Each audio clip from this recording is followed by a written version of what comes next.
Today we are going to continue learning about fiction text, and to be successful, we'll be able to summarise the text we've looked at in order using our own words. So what is summarising? Summarising means recalling, so thinking or speaking about the main points or ideas in a text we've read or viewed. Now, when we summarise a fiction text, it can be very different to how we would summarise a non-fiction text. So we need to be specific about the pieces of a text that we include. So something that can help us when we're summarising a fiction text are those literacy elements that we've been looking at.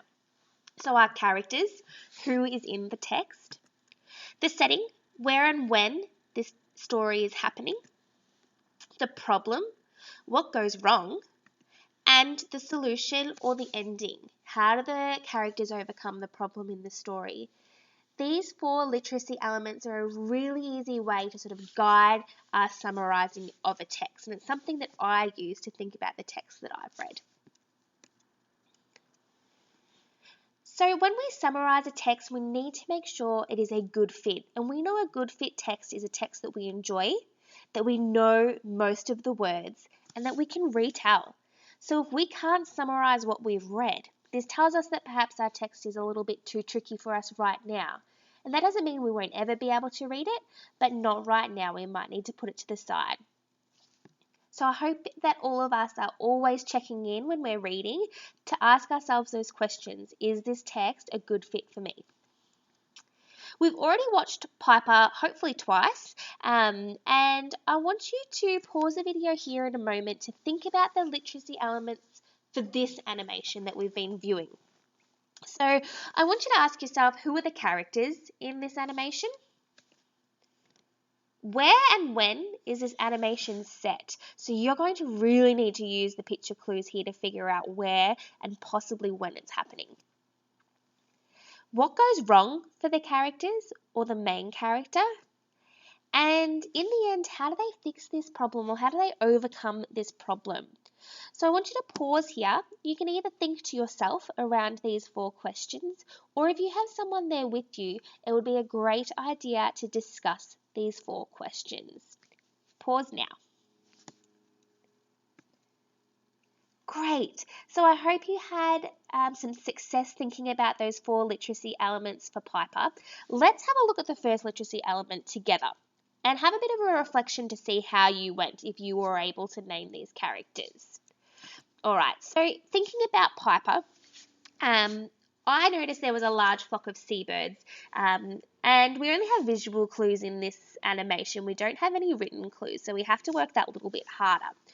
I think that these seabirds are some type of seagull, and I say that from my experiences. So I can make connections to times I've gone to the beach and I've seen like large amounts of birds flying and squawking around, and they're generally the same colour as the birds in Piper, that grey and white sort of colour. So I think that they're seagulls. And more specifically, the characters that this animation looked at were the baby seagull, and there was an adult seagull in there that I'm assuming is the parent, because it flew from the nest and went to sort of gather food, and Piper was expecting for the food to be delivered back to it.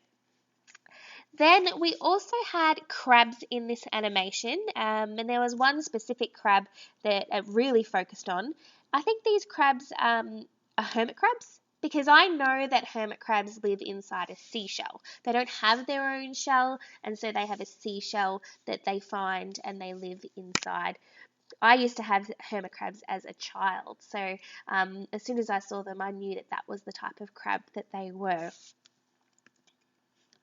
So we can see here we have our little seagull and our little hermit crab. Alrighty, it is your turn, Munchkins. So we've already been able to discuss the characters in Piper. So today I'd like you to record your thinking around the other 3 literacy elements: the setting, the problem, and the solution.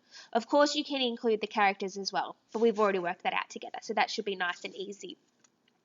So here are some ways you might decide to record your thinking today. You might draw something like this in your workbook with your character, setting, problem, and solution. It gives you a space to record them.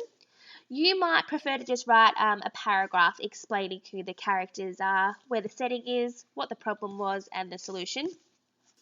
You might like to record your voice or a video speaking today to tell your teacher about these 4 literacy elements. Or you might feel quite artistic today and you might like to draw some really detailed pictures with captions. So a caption is like a sentence that we write below or above the picture to explain what's happening in our illustrations.